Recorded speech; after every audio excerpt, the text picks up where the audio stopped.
Olá! Na aula de hoje, nós iremos falar sobre acidentes por submersão infantil.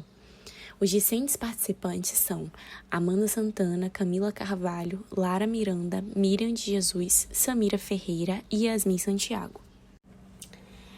O afogamento ele é um evento muito comum, principalmente em crianças, né? Mas é claro que pode acontecer em qualquer outra faixa etária. É um evento resultante de aspiração de líquido em meio aquoso, né? Causando hipóxia, pode causar danos em muitos órgãos, principalmente no cérebro. É muito comum de acontecer em ambientes domésticos, quando a criança fica próxima à piscina sem supervisão de um adulto lúcido, né?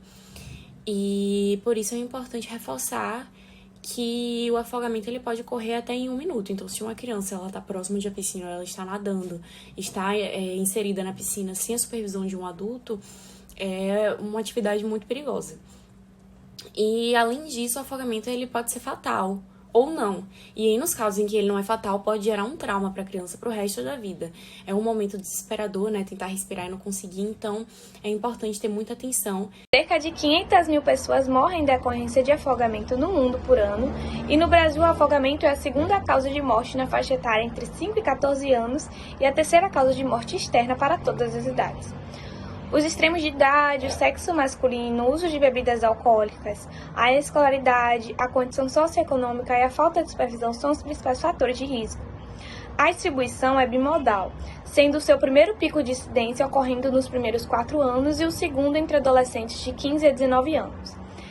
Há um predomínio no sexo masculino, em uma relação masculino para feminino de 3:1 e de crianças para adolescentes de 6:1.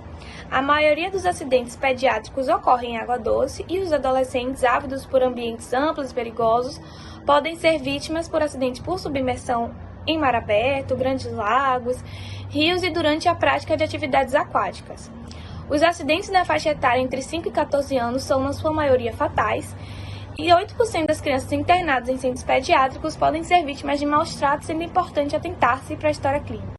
Quando não há alternativa para manter as vias aéreas fora da água, a apneia é a primeira e automática resposta, embora ainda a consciência esteja preservada e não haja hipóxia. A água na boca vai ser ativamente eliminada ou engolida, e a primeira aspiração involuntária de água provoca frequentemente tosse ou raramente um laringoespasmo que vai causar hipóxia. No laringoespasmo, a hipóxia gerada provoca relaxamento da laringe em alguns segundos ou minutos, e então mais água é aspirada para os pulmões, tornando-se ineficaz a obtenção de oxigênio, instituindo-se a perda de consciência seguida de apneia e finalmente a sistolia. O distúrbio respiratório não é influenciado pela composição da água, mas sim pela quantidade e aspiração de água, que produz a destruição de surfactante, alveolite e edema pulmonar não cardiogênico, resultando em aumento do shunt pulmonar e da hipóxia. A fibrilação ventricular ocorre quando está relacionada à hipóxia e acidose pulmonar, e essa hipóxia produz uma sequência de eventos cardíacos, como taquicardia, bradicardia e uma fase de contrações cardíacas ineficazes, seguida de perda completa de ritmo cardíaco e da atividade elétrica. Os resultados da hipóxia são frequentemente a diminuição do débito cardíaco, a hipotensão arterial, a hipertensão pulmonar e o aumento da resistência dos vasos pulmonares.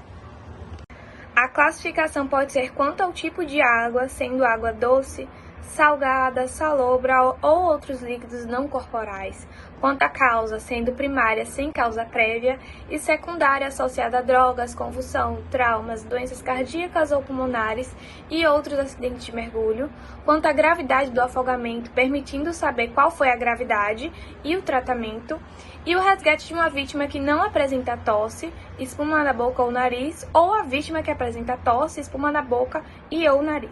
Crianças com menos de 4 anos, elas devem estar acompanhadas em qualquer momento em que se aproximem de piscinas, mar, banheiro para tomar banho, né? Sempre de um adulto lúcido. Em caso das piscinas e dos mares, é importante que o adulto esteja inserido na piscina juntamente com a criança, ou que ela esteja pelo menos ao alcance dos seus braços. Nos momentos em que a criança ela for nadar, participar desse ambiente, ela deve estar devidamente protegida com colete salva-vidas. Nunca deixar uma criança próxima de banheira, como eu falei anteriormente, sozinha, sem a supervisão de um adulto, porque ao contrário do que a gente pensa, o afogamento ele também pode acontecer no banho. A piscina ela deve estar sempre devidamente protegida para evitar fácil acesso, né, ao local. É importante também ensinar a criança a nadar o quanto antes, se houver oportunidade. Além disso, é importante também orientar a criança acerca das brincadeiras, né? Nos ambientes aquáticos, evitar empurrão, afundar a cabeça do colega ou até brincar de se afogar. É muito importante se atentar a esses momentos para evitar os acidentes, como dito anteriormente. Um bom prognóstico, ele depende de diversas circunstâncias que estão inerentes no processo de afogamento.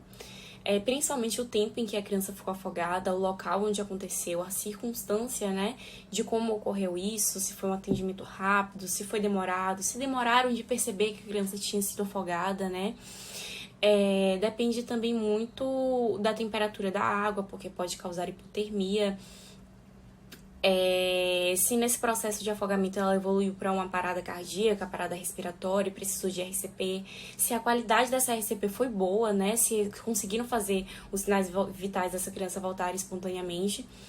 E também quanto tempo demorou para a criança ser encaminhada para o hospital, né? Um prognóstico mais sombrio, né, mais preocupante, é quando a criança ela chega ao hospital e ela entra em parada pelo menos 25 minutos após o afogamento, né?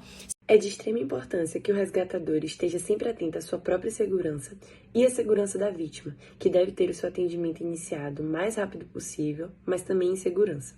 A prioridade inicial é retirar a vítima da água e as manobras devem ser iniciadas logo em seguida. Entretanto, se essa criança estiver em apneia, é de extrema importância que essas manobras sejam iniciadas ainda em águas rasas. Primeiros socorros em afogamento infantil. Como proceder?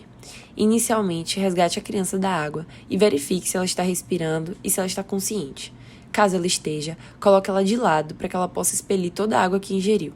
Caso não esteja, aplique a técnica de respiração boca a boca e massageie o tórax para que ela recupere a respiração o mais rápido possível, a fim de evitar lesões cerebrais. Funcionou? Ótimo! Leve a criança para o atendimento médico para uma reavaliação. Caso não tenha funcionado, então será preciso iniciar a RCP. Antes de iniciar a RCP, é sempre importante ligar para a SAMU 192. Então, deite a criança em uma superfície firme, sempre com a barriga para cima. Posicione uma de suas mãos sobre o peito dessa vítima e mantenha o seu braço sempre esticado. Com a mão espalmada entre a linha mamilar da criança, faça 30 compressões e depois 2 ventilações. Repita esse processo até que o serviço móvel de urgência chegue ao local. Deixe que o tórax dessa criança volte à posição inicial entre cada compressão e verifique o pulso a cada 2 minutos. Mas atenção, no caso de bebês de até 1 ano, é recomendado posicionar somente 2 dedos na linha intermamilar, fazendo de 100 a 120 compressões por minuto. Com relação à assistência de enfermagem pré-hospitalar, ela varia de acordo com o grau de afogamento dessa vítima. Se ela for uma vítima grau 1, ela necessita apenas de repouso e aquecimento, sem necessidade de hospitalização ou de oxigenoterapia. Se ela for uma vítima grau 2, é necessária oxigenoterapia a 5 litros por minuto, aquecimento e observação hospitalar com duração de, em média, 6 a 24 horas. Se ela for uma vítima grau 3, essa oxigenoterapia passa a ser de 15 litros por minuto no local. O paciente deve ser mantido sempre em decúbito lateral e é recomendado também internação em UTI. Se for um paciente grau 4, a conduta é a mesma do grau 3, mas esse paciente ele pode sofrer parada respiratória e é necessária a infusão de líquidos.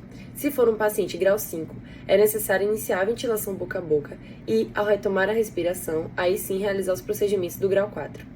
Se for um paciente grau 6, deve-se iniciar imediatamente o RCP com 2 ventilações a cada 15 compressões e, após bem-sucedida, a gente retoma também para o protocolo grau 4. Com relação à assistência de enfermagem hospitalar, ela também varia de acordo com o grau de afogamento desse paciente. O paciente considerado grau 1, ele necessita de oxigenoterapia em altas concentrações, observação durante 24 horas, monitorar sempre os sinais vitais e administrar bicarbonato de acordo com prescrição médica.